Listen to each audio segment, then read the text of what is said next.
नमस्कार, मैं रचना शर्मा चढ़ती कला टाइम टीवी देख रहे हैं सभी दर्शकों का स्वागत करती हूं। आप देख रहे हैं हिंदी के समाचारों की शुरुआत से पहले एक नजर आज की मुख्य सुर्खियों पर।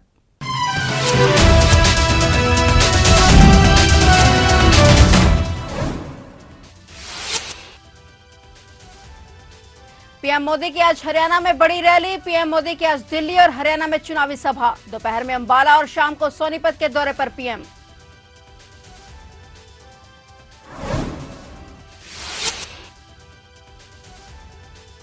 मथुरा वृंदावन के दर्शन कर लौट रहे श्रद्धालु जिंदा जले। बस में सवार थे करीब 60 लोग। कुंडली मानेसर पलवल एक्सप्रेसवे पर बड़ा हादसा।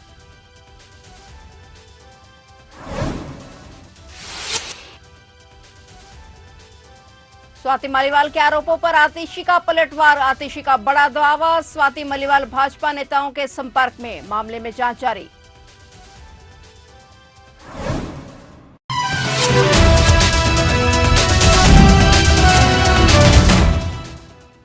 और अब समाचार विस्तार से।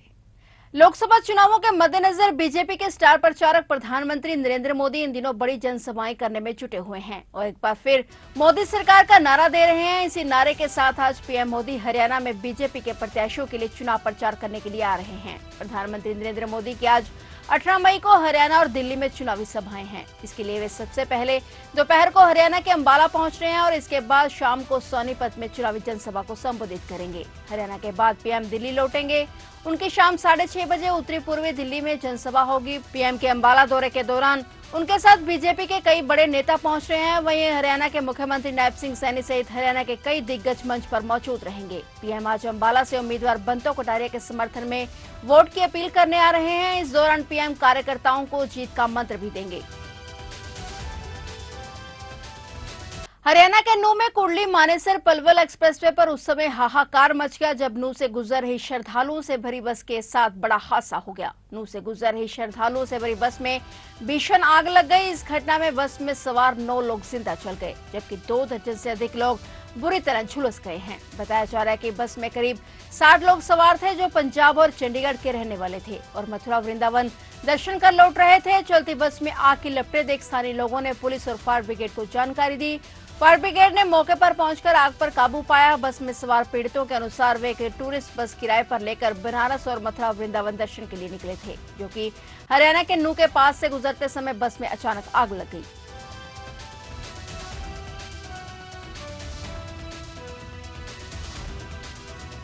छत्तीसगढ़ के सुकमा में टेट्राई तोलनाई के जंगल में आज सुबह पुलिस और नक्सलियों के बीच मुठभेड़ हो गई। पुलिस ने मुठभेड़ में एक नक्सली को मार गिराया है। पुलिस ने भारी मात्रा में विस्फोटक और अन्य नक्सली सामग्री भी बरामद की है। मामले की जानकारी देते हुए सुकमा पुलिस अधीक्षक किरण चौहान ने बताया कि पुलिस को सूचना मिली कि नक्सलियों की एक पार्टी जंगल में मौजूद है, जिसके बाद पुलिस को तोलनाई एवं टेट्राई के बीच जंगली पहाड़ी में भेजा गया। जैसे ही पुलिस टीम वहां पहुंची, पहले से घात लगाए नक्सलियों ने उन पर हमला कर दिया। पुलिस के द्वारा भी जवाबी कार्रवाई की गई, जिसके बाद नक्सली जंगल के रास्ते भाग गए। उन्होंने बताया कि घटना के बाद जब जवानों ने इलाके में सर्च अभियान चलाया तो वहां एक नक्सली का शव बरामद हुआ। साथ ही एक बंदूक भी मिली है और विस्फोटक सामग्री भी बरामद हुई है। मारे गए नक्सली की पहचान अभी नहीं हो पाई है। फिलहाल पुलिस टीम पूरे इलाके की तलाशी ले रही है।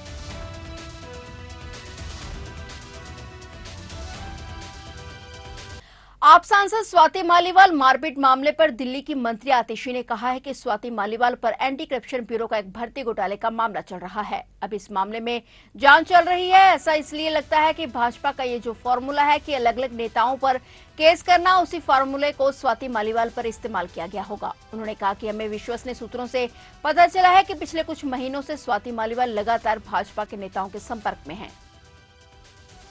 भारतीय जनता पार्टी द्वारा लगाए गए झूठे केसों से वो तिहाड़ जेल से बाहर आए हैं, तब से भारतीय जनता पार्टी बौखलाई हुई है और इसी बौखलाहट के तहत भारतीय जनता पार्टी ने एक साजिश रची, एक षड्यंत्र रचा और उस षड्यंत्र के तहत स्वाति मालीवाल जी को दिल्ली के मुख्यमंत्री अरविंद केजरीवाल जी के घर 13 मई को सुबह सुबह भेजा गया।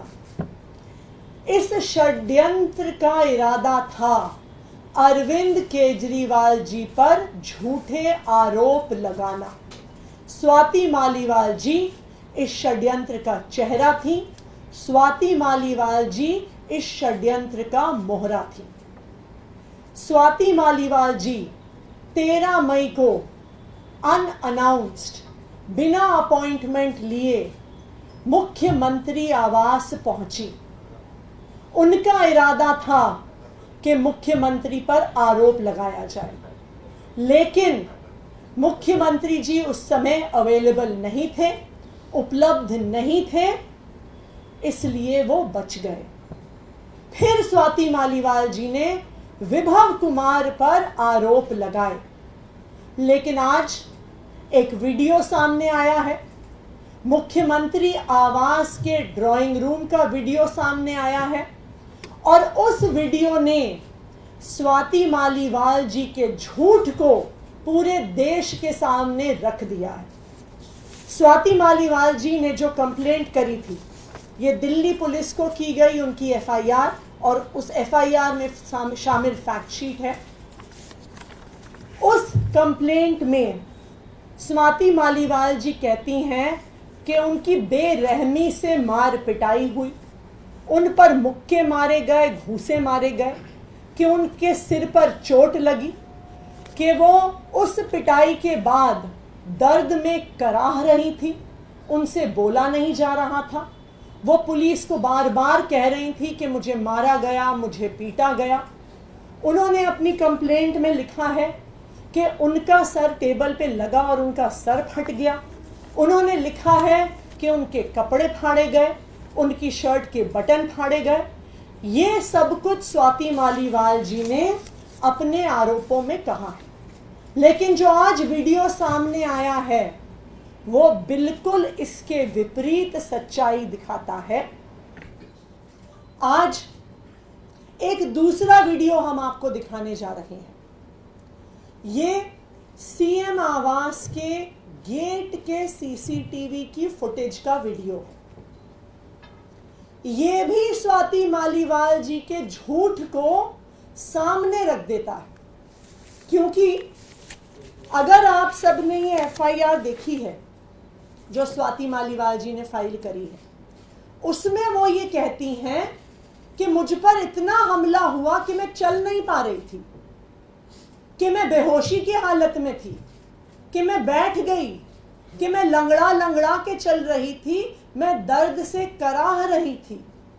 ये सब स्वाति मालीवाल जी ने अपनी शिकायत में लिखा, लेकिन सीएम रेजिडेंस का गेट का सीसीटीवी का फुटेज ये साफ साफ दिखाता है कि स्वाति मालीवाल जी आराम से, तेज स्पीड से, बिना किसी परेशानी के चल के हाई स्पीड पर बाहर जा रही हैं।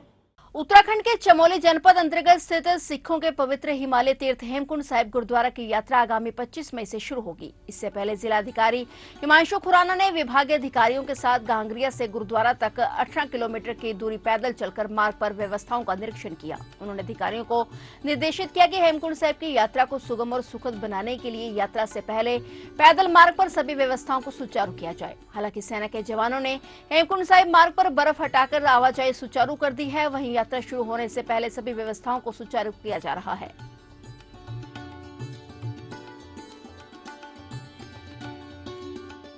तो विधायकों के खिलाफ जननायक जनता पार्टी की तरफ से सदस्यता रद्द करने की मांग को लेकर विधानसभा अध्यक्ष से लिखित मांग की गई है। जेजेपी के 2 विधायक रामनिवास सुरजाखेड़ा और जोगीराम सिहाग ने भाजपा के साथ स्टेज शेयर की थी। नरवाना में बीजेपी की रैली में रामनिवास और हिसार में जोगीराम सिहाग ने भाजपा प्रत्याशी के लिए वोट मांगे थे। जेजेपी ने पार्टी विरोधी गतिविधि के चलते इन दोनों विधायकों को कई बार लीगल नोटिस दिए थे, लेकिन उनका जवाब नहीं आया। अब जेजेपी ने विधानसभा स्पीकर से दोनों विधायकों की सदस्यता रद्द करने की मांग लिखित में की है। जेजेपी ने दोनों विधायकों की पार्टी विरोधी गतिविधियों के सबूत भी स्पीकर को दिए हैं।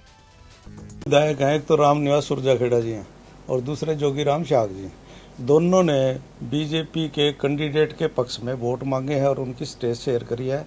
सुरजाखेड़ा ने नरवाना में करी और रणजीत सिंह की स्टेज जो है ना हिसार के अंदर जोगीराम ने करी, उनके लिए वोटों की अपील भी करी है। तो इसलिए एंटी पार्टी एक्टिविटीज़ क्यों, हमारे खुद के कैंडिडेट जेजेपी के खड़े हुए हैं, तो वोटों की अपील तो उनके लिए करनी चाहिए। तो इसलिए उनको हमने लीगल नोटिस दिए, 2 बार दिए, किसी को 3 बार दिए। उसके बाद उनका कोई जवाब हमारे पास आया नहीं, इसलिए हमने 10th शेड्यूल जो है एंटी डिफेक्शन लॉ का, उसका 21A के तहत हमने स्पीकर जो बीइंग ए ट्रिब्यूनल के नाते इसका फैसला करें, तो उनको हमने एप्लीकेशन इनकी सदस्यता खत्म करने के लिए डाली।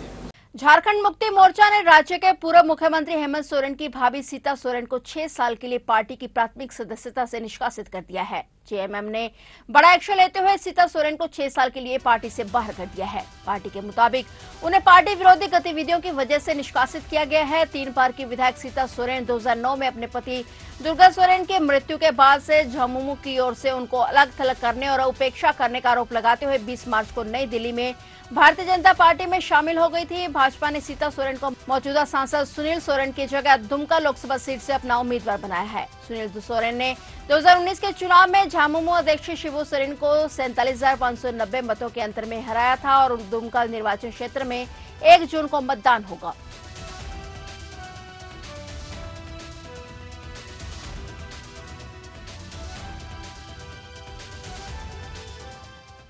बटाला गुरदासपुर नेशनल हाईवे गांव गिल्लावली के पास एक बस द्वारा ओवरटेकिंग करते हुए बड़ा हादसा हो गया। वही रेत से भरा एक ट्रक सड़क किनारे खेत में पलट गया, लेकिन गनीमत यह रही कि हादसे में कोई जानी नुकसान नहीं हुआ है, लेकिन दोनों वाहन बुरी तरह से क्षतिग्रस्त हो गए हैं। लोगों ने बताया कि बस में एक धार्मिक डेरे की संगत मौजूद थी जो बाल बाल बच गई। ट्रक चालकों ने बताया कि वे पठानकोट से ट्रक में रेत लेकर आ रहे थे कि जब वह बटाला के पास गांव गिल्लावली के पास पहुंचे तो पीछे से आई एक तेज रफ्तार बस ने ओवरटेकिंग करने की कोशिश की, लेकिन आगे चल रही एक गाड़ी को बचाते हुए बस चालक ने स्टीयरिंग को एकदम से मोड़ दिया, जिससे बस डिवाइडर से टकराकर डिवाइडर के ऊपर ही पलट गई। लेकिन इस हादसे में कोई जानी नुकसान नहीं हुआ। वहीं हाईवे पेट्रोलिंग टीम के कर्मचारियों ने मौके पर पहुंचकर राहत कार्य शुरू कर दिया।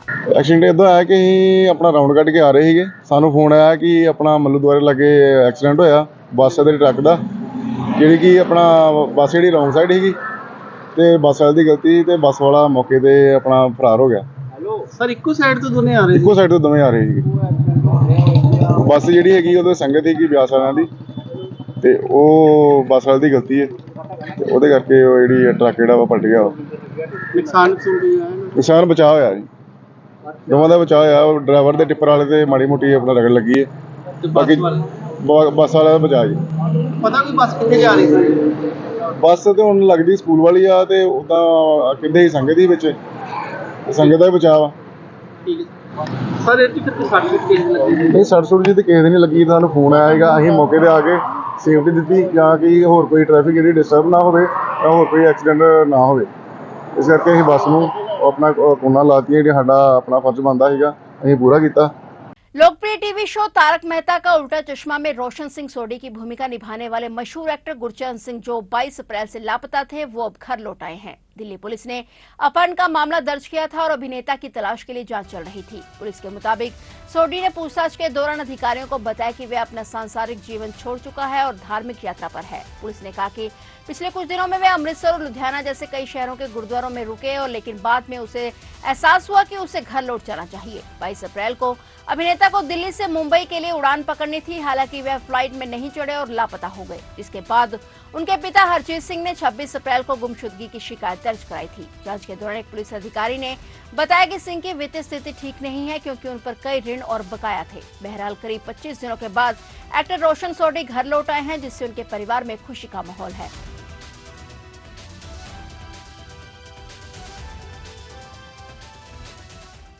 फिलहाल हिंदी के समाचारों में इतना ही, और नए समाचारों के साथ फिर से हाजिर होंगे। तब तक के लिए देखते रहिए चढ़ती कला टाइम टीवी और मुझे दीजिए इजाजत। धन्यवाद।